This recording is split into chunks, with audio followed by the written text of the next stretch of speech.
नमस्कार, capital TV का खास शो राहुल का अग्निपथ देख रहे हैं आप। मैं हूं आपके साथ पूजा। एक तरफ प्रधानमंत्री नरेंद्र मोदी चिलचिलाती गर्मी में एक दिन में चार रैलियां और रोड शो कर रहे हैं, तो कांग्रेस के युवराज सुस्त पड़े हैं। राहुल गांधी इक्का दुक्का रैली कर लेते हैं, वो भी रोज नहीं, और तो और रैली के जरिए कुछ ऐसे बयान दे देते हैं जिससे बुरे फंस भी जाते हैं। आज राहुल गांधी ने गुजरात के पाटन शहर में एक चुनावी रैली को संबोधित किया और कहा कि अगर उनकी पार्टी सत्ता में आती है तो वो प्राथमिकता के आधार पर पूरे देश में जाति और आर्थिक सर्वेक्षण कराएगी। तो राहुल गांधी के चुनावी प्रचार पर चर्चा करेंगे और कांग्रेस के कंफ्यूजन पर भी बात करेंगे। अमेठी, जिस सीट पर सभी की नजर है, अमेठी सीट से बीजेपी उम्मीदवार स्मृति ईरानी ने आज अपना नामांकन भी दाखिल कर दिया, पर कांग्रेस पार्टी अभी तक कुछ साफ नहीं कर पाई है। कोई कह रहा है कि अमेठी से राहुल तो रायबरेली से प्रियंका वाड्रा चुनाव लड़ेगी, तो कोई कह रहा है कि राहुल गांधी को अमेठी से नहीं रायबरेली सीट से प्रत्याशी बनाएगी कांग्रेस। तो कोई कुछ तो कोई कुछ, कई तरह की चर्चाएं चल रही हैं, पर एक बात तो साफ है, कांग्रेस अमेठी और रायबरेली सीट को लेकर फंस चुकी है। तो आखिर क्यों हो रही है देरी, कैसे फंसे हैं राहुल गांधी, आज इसी पे चर्चा करेंगे। मेरे साथ स्टूडियो में मौजूद हैं कैपिटल टीवी के एग्जीक्यूटिव एडिटर राजीव जी। सर, आपका बहुत बहुत स्वागत है। धन्यवाद। कई दिनों से ये चर्चा चल रही है कि राहुल गांधी अमेठी से चुनाव लड़ेंगे, लेकिन अभी तक ऑफिशियल अनाउंसमेंट नहीं हुआ है। अब इस बात की चर्चा क्यों कि राहुल गांधी अमेठी से नहीं रायबरेली से चुनाव चलेंगे? क्या चल रहा है कांग्रेस पार्टी के अंदर? देखिए, जब से सोनिया गांधी ने रायबरेली छोड़ा और राज्यसभा जाने का फैसला लिया, उसी समय से सोनिया गांधी के करीबी और राहुल गांधी के करीबी ये दोनों गुट जो हैं वो इस बात के लिए तैयारी कर रहे थे कि राहुल गांधी को रायबरेली से चुनाव लड़ना चाहिए। क्योंकि एक तो सोनिया गांधी की विरासत की बात है, उनके विरासत का उत्तराधिकारी, उनके सीट का उत्तराधिकारी दोनों एक ही होना चाहिए।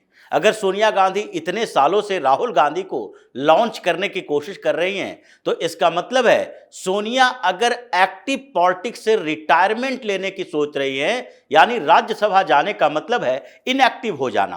अब चुनावी राजनीति में वो नहीं रहेगी, तो ऐसे में उनकी विरासत तो राहुल गांधी को मिलना चाहिए। लेकिन ये बात जब हुई कि राहुल गांधी रायबरेली से चुनाव लड़े और प्रियंका वाड्रा चुनाव लड़े अमेठी से, क्योंकि इसमें इनके गुट के लोगों ने बड़ा तर्क दिया, कई बातें कही प्रियंका वाड्रा को कि देखो, स्मृति ईरानी जो है वो अमेठी से चुनाव लड़ती है, वो महिला है, आक्रामक महिला है, और राहुल गांधी और स्मृति ईरानी ये दोनों के बीच जब टक्कर होता है तो स्मृति ईरानी को उन शब्दों में जवाब राहुल गांधी नहीं दे पाते हैं, क्योंकि एक महिला और एक पुरुष के बीच का टकराव हो जाता है।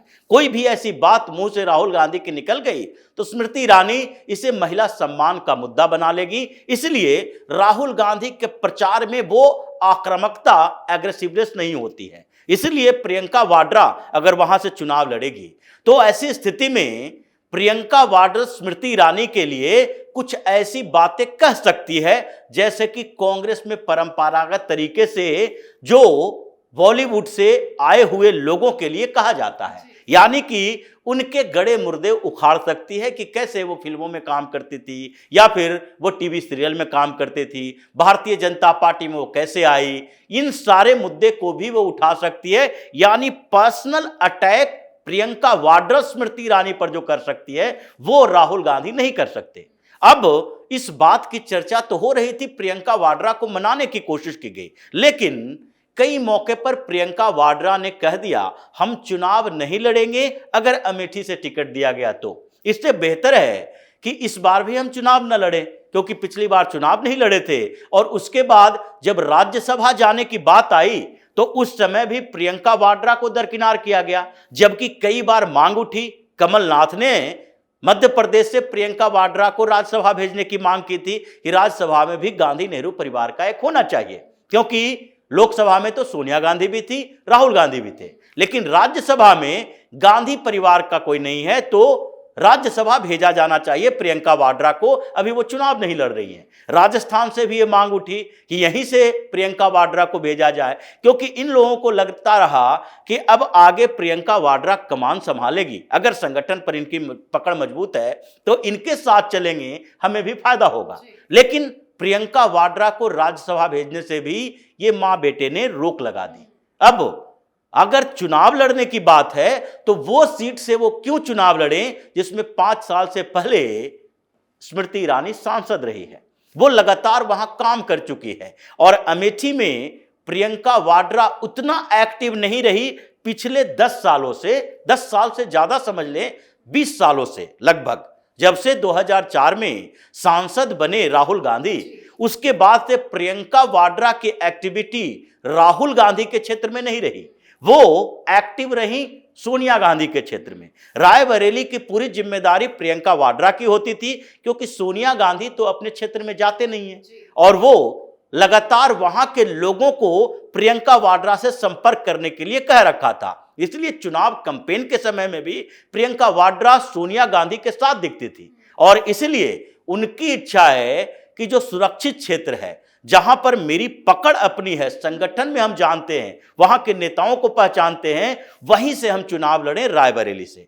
अब इन चीजों का टकराव चल रहा था। इस बीच केसी वेणुगोपाल ने एक नया पैंतरा खेला कि नहीं, एक सीट तो वायनाड की राहुल गांधी को चाहिए, जहां पर हम जीत की गारंटी देते हैं। ये केरल का क्षेत्र है और वहां पर चूंकि हमारे सांसद ज्यादा हैं, और ऐसे में अगर केरल से निकल गए राहुल गांधी तो वहां पर एलडीएफ है जो कब्जा कर लेगा, लेफ्ट पार्टीज कब्जा कर लेगा, हमारा वहां से विदाई समझ लो। तो इसलिए हम भी चुनाव लड़ेंगे, और वो भी अल्पुझा से नामांकन किया, और राहुल गांधी को भी केरल से चुनाव लड़ना चाहिए। सारे विरोध करने के बावजूद राहुल गांधी का नॉमिनेशन करवाया गया वायनाड से।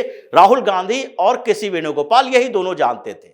अब वायनाड में चुनाव खत्म हो चुका है, वहां से सर्वे रिपोर्ट भी है जो बहुत बेहतर राहुल गांधी के लिए नहीं आ रहे हैं। अब राहुल गांधी के साथ चैलेंज 2 है।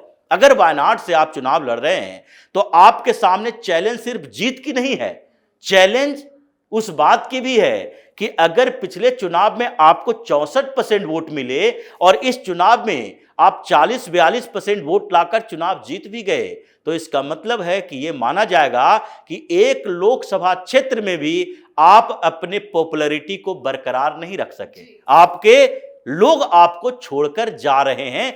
किसी तरीके से चुनाव जीतना, ये मैनेज कर लेना, ये बड़ी बात नहीं मानी जाएगी। तो वो दूसरी चुनौती तो राहुल गांधी पहले ही हार चुके हैं, क्योंकि इस बार वायनाड से जो इन लोगों को इंटरनल रिपोर्ट मिल रहा है वो राहुल गांधी के लिए अच्छी खबर नहीं है। अब समस्या ये हो गई है कि राहुल गांधी अगर वायनाड से भी हारते हैं तो उनको उत्तर प्रदेश में सुरक्षित सीट चाहिए, और अभी भी ये माना जाता है कि अमेठी से ज्यादा बेहतर सीट, सुरक्षित क्षेत्र कांग्रेस के लिए रायबरेली है। तब ये लोग जोर लगा रहे हैं कि राहुल गांधी रायबरेली से चुनाव लड़ें, और अगर प्रियंका वाड्रा अमेठी से नहीं लड़ना चाहती हैं, अमेठी से कोई और उम्मीदवार उतार देते हैं और प्रियंका वाड्रा एक बार और अभी चुनावी पॉलिटिक्स में नहीं आएंगी, संगठन में काम करेगी। अब इस पर मंथन चल रहा है, क्योंकि 2 दिन पहले यही खड़गे ने कहा था कि भाई केंद्रीय चुनाव समिति तय करेगा राहुल गांधी पर, प्रियंका वाड्रा पर, रायबरेली पर, अमेठी पर।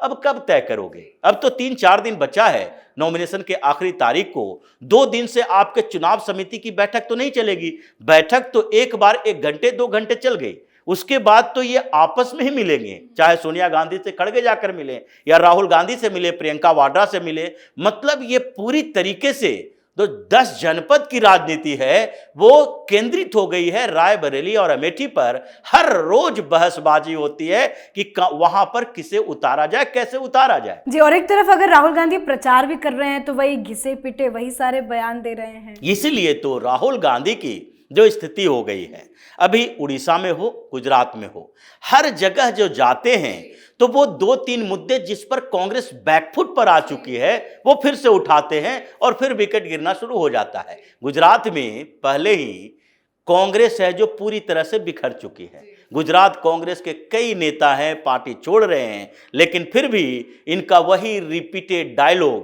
कि हम यहां पर आर्थिक सर्वे करवाएंगे। आर्थिक सर्वे पर पीएम मोदी के इतने बड़े अटैक के बाद पूरी कांग्रेस बैकफुट पर है। राहुल गांधी अपने आदत से मजबूर है। उसी तरीके से जब केरल जाएंगे तो कहेंगे कि भारतीय जनता पार्टी और वामपंथी पार्टियां एक है, पार्टनर है दोनों। जब उड़ीसा जाएंगे कहेंगे नवीन पटनायक और भारतीय जनता पार्टी मोदी के बीच पार्टनरशिप है। तो हर जगह पर जो आपके गठबंधन में नहीं है वो भारतीय जनता पार्टी का पार्टनर बन जाता है। मतलब साफ है कि आपके पास अपने मुद्दे नहीं हैं आलोचना के अलावा। इसलिए एक के बाद एक कांग्रेस में अंतर्कलह है हर स्टेट में, चाहे दिल्ली देखें, पंजाब देखें, गुजरात देखें, मध्य प्रदेश में नॉमिनेशन वापस ले रहे हैं, कांग्रेस के प्रत्याशी के चुनाव नहीं लड़ेंगे भाई, और नॉमिनेशन वापस लेकर भारतीय जनता पार्टी में आ रहे हैं। तो ये जिस तरीके से दरक रही है कांग्रेस पार्टी, जल्द ही ये विलीन होने वाली है। जी बहुत बहुत धन्यवाद सर समझाने के धन्यवाद। लिए। तो पिछले कुछ दिनों से लगातार कांग्रेस खेमे में इस बात की चर्चा चल रही थी कि यूपी के रायबरेली और अमेठी सीट पर किसे उतारा जाए। अभी हाल ही में दिल्ली में कांग्रेस चुनाव समिति की बैठक भी हुई। मल्लिकार्जुन खड़गे ने कहा था कि उत्तर प्रदेश की अमेठी और रायबरेली सीट के लिए पार्टी के उम्मीदवारों के नाम कुछ ही दिनों में घोषित किए जाएंगे, पर यह दिन कब आता है ये देखना दिलचस्प होगा। पर नामों के ऐलान में देरी ये साफ बताता है कि कांग्रेस पार्टी के अंदर कुछ तो गड़बड़ है। आप अपनी राय कमेंट कर लिखिए। देखते रहिए कैपिटल टीवी। नमस्कार।